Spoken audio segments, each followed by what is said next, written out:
कहानी है रामपुर गांव की, जहां के मर्द महिलाओं को हमेशा नीचा दिखाने की कोशिश में रहते। अरे अभी तक खाना नहीं आया, क्या मुझे एक और शादी करने की जरूरत है?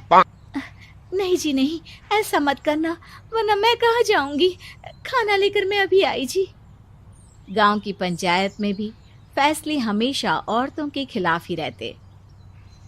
मैं जो फैसला सुनाता हूँ वो भगवान की आज्ञा होती है। इस लड़के ने अपने मन से शादी करके अच्छा नहीं किया। लड़के को घर भेज दो और इसकी शादी इसकी जाति की किसी लड़के से करवा दो, लेकिन ये लड़की, इसे तो गांव के बाहर निकाल दो। नहीं नहीं जमींदार साहब, ये क्या बोल रहे हैं? ऐसा नहीं हो सकता। मेरी बेटी मासूम है, इसे अच्छे बुरे की समझ नहीं है। अरे कहाँ जाएगी ये बेचारी? कहाँ जाएगी? इतनी चिंता है तो पूरे परिवार का गांव निकाला कर देते हैं। बेचारे पूरे बसे बसाए परिवार को गांव छोड़ना पड़ता है। चाहे जो हो, अगर बेटियों को कंट्रोल नहीं कर सकते तो गांव में रहने का कोई मतलब नहीं है। यहाँ औरतों को दब कर रहना होगा। कोई भी अपने हिसाब से कुछ नहीं कर सकता, सब ईश्वर की मर्जी से ही होगा। तभी गांव का एक आदमी दौड़ा दौड़ा आता है। सरपंच साहब, जमींदार साहब, वो कालिया है ना, उसकी बेटी पढ़ने के लिए शहर जा रही है। अच्छा, ये कब हो गया?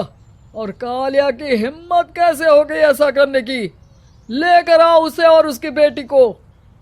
बस फिर क्या था, हाजिर हो जाते हैं कालिया और उसकी बेटी सरपंच के सामने। और कालिया, ये क्या सुनने में आ रहा है? बेटी को इंजीनियर बना रहा है तू? और ये बता, गांव में तो स्कूल नहीं है, फिर कहाँ से इतनी क्लास पास कर गई तेरी बेटी? राधा, जो कि कालिया की बेटी है, उसे लगता है कि सरपंच उसकी तारीफ कर रहे हैं। सरपंच जी, मैंने ऑनलाइन पढ़ाई की है, डिस्टेंस लर्निंग से। सभी में मैंने अच्छे नंबर पाए हैं, जिसे देखते हुए शहर की इंजीनियरिंग कॉलेज में मुझे स्कॉलरशिप मिली है। वाह जी वाह, क्या होती है ये?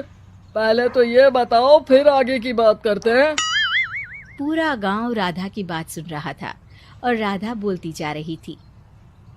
तो ऐसे मैं फ्री में एक अच्छी शिक्षा लेकर गांव में जो कुछ परेशानियां हैं, जैसे बिजली, पानी और इंटरनेट जैसी समस्याओं के लिए काम करूंगी।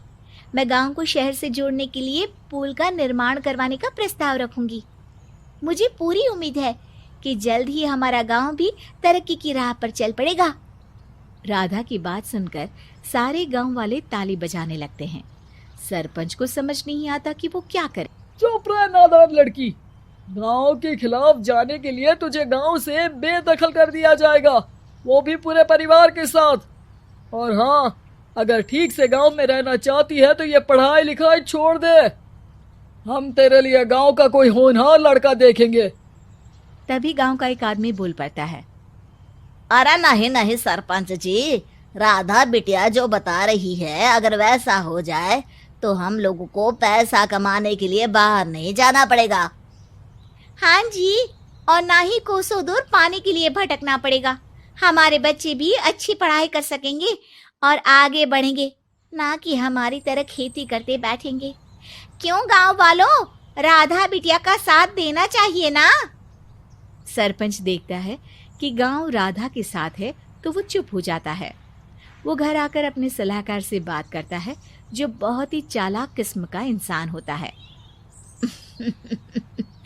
अरे सरपंच साहब, आपको बहुत ही होशियारी से काम लेना पड़ेगा। एक बार गांव तरक्की कर गया, यहाँ के बालक पढ़ लिए तो कोई ना पूछेगा आपको। और फिर ये जो बेटा और बेटी है ना आपके, इनको भी आम लोगों की तरह ही जीवन जीना होगा। हाँ, लेकिन करे तो क्या करे? वो ना आप मुझ पर छोड़ दीजिए, बस मैं जैसा बोलूं करते जाइए।